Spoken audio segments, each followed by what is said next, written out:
చిత్తూరు జిల్లా కాణిపాకంలోని స్వయంభూ శ్రీ వరసిద్ధి వినాయక స్వామి దేవస్థానం కార్యనిర్వహణాధికారి కార్యాలయంలో పాలక మండలి అత్యవసర సమావేశం నిర్వహించారు. పూతలపట్టి ఎమ్మెల్యే డాక్టర్ కలికిరి మురళీమోహన్ ఆధ్వర్యంలో దేవస్థానం చైర్మన్ మణినాయుడు, ఈవో పెంచల కిషోర్ అధ్యక్షతన ఈ సమావేశం జరిగింది. ఇటీవల నెలకొన్న యుద్ధ పరిస్థితుల ప్రభావం నేపథ్యంలో దేవస్థానంలో అవసరమైన గ్యాస్ సరఫరా ఏర్పాట్లపై గ్యాస్ ఏజెన్సీల ప్రతినిధులతో సమీక్ష నిర్వహించారు. పరిస్థితుల కారణంగా ఇరాన్ ఇజ్రాయెల్ మధ్య జరుగుతున్నటువంటి యుద్ధం కారణంగా అనేక రకాలైనటువంటి విపత్కరమైనటువంటి పరిస్థితుల్లో ముఖ్యమైనది గ్యాస్ సరఫరా. మనకు కాణిపాక వరసిద్ధి వినాయక స్వామి వారి ఆలయానికి వచ్చే భక్తులకి నిత్య అన్నదాన ప్రసాదాల కోసం, అట్లాగే నైవేద్యం, త్రికాల నైవేద్యం తయారు చేయడం కోసం వాడుతున్నటువంటి సిలిండర్ల యొక్క వివరాలను ఒకసారి చెక్ చేసుకోవడం జరిగింది.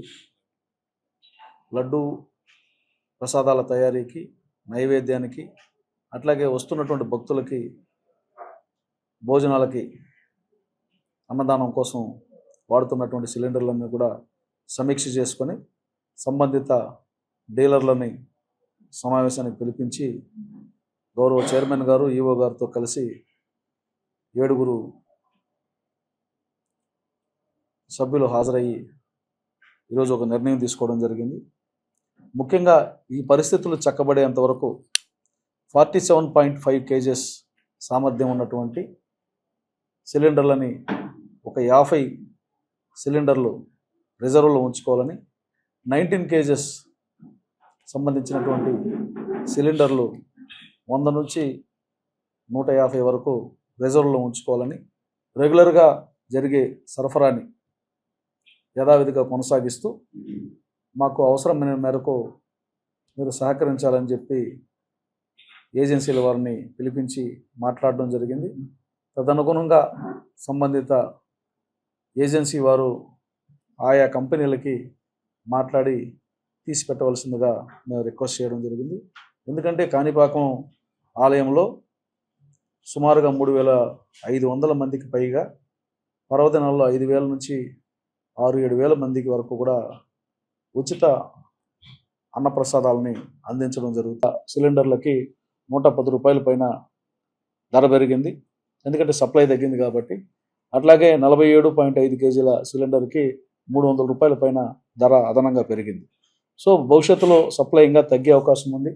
ఒకవేళ యుద్ధ వాతావరణం తీవ్రత యొక్క పరిస్థితులు ఎలా ఉంటాయో తెలియదు.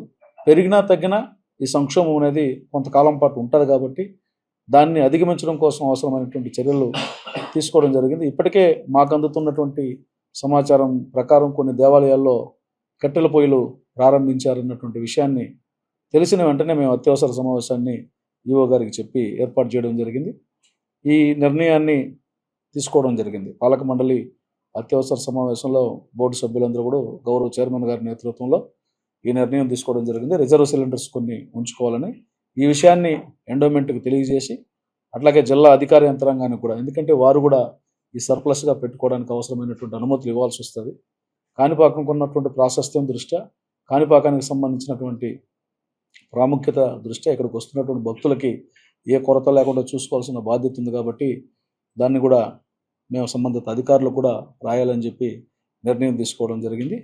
అట్లాగే దళిత సత్రం కేటాయింపు విషయంలో కూడా గతంలో పాలక మండలి కొన్ని నిర్ణయాలు తీసుకుని ఉన్నాయి. వాటిని ఎండోమెంట్ కూడా పంపించి ఉన్నాం. సో దానికి సంబంధించి కూడా రేపు ఈ నెలలోనే త్వరలో జరగబోతున్నటువంటి పూర్తిస్థాయి పాలక మండలిలో ఒక నిర్ణయం తీసుకొని దళిత సత్రం విషయం కూడా కేటాయింపు చేసే విషయం మీద ఒక నిర్ణయం రావాలని, దానికి సంబంధించి సూత్రప్రాయంగా గతంలో జరిగినటువంటి పరిణామాలన్నింటినీ తీసి కోర్టు కేసులన్నింటినీ కూడా సమీక్షించమని చెప్పి నిర్ణయం తీసుకోవడం జరిగింది. అట్లాగే ఈరోజు కరూర్ వైశ్య బ్యాంక్ వారు 8 కియోస్కులని దేవస్థానానికి అందజేయడం జరిగింది. దాని ద్వారా ఎక్కడికక్కడ డిజిటలైజేషన్ ద్వారా డిజిటల్ పద్ధతిలో పేమెంట్ చేయాలన్నా, లేకపోతే డిజిటల్ పద్ధతిలో డొనేషన్ చేయాలన్నా, లేదంటే డిజిటల్ పద్ధతిలో సేవా టికెట్లను పొందాలన్నా, దర్శనం టికెట్లు పొందాలన్నా ఎవరి మీద ఆధారపడకుండా నేరుగా ఆ కియోస్క్ మిషన్ దగ్గరకు వచ్చి అక్కడే వారు దర్శనం టికెట్ మొదలుకొని దాతల వరకు ఏ రకమైనటువంటి సేవా కార్యక్రమాల్లో పాల్గొనాలన్నా కూడా వారికి వెసులుబాటు కల్పించే విధంగా 8 కియోస్కులను ఏర్పాటు చేస్తున్నాం. వాటిని కూడా ఈరోజు ప్రారంభించడం జరుగుతుంది.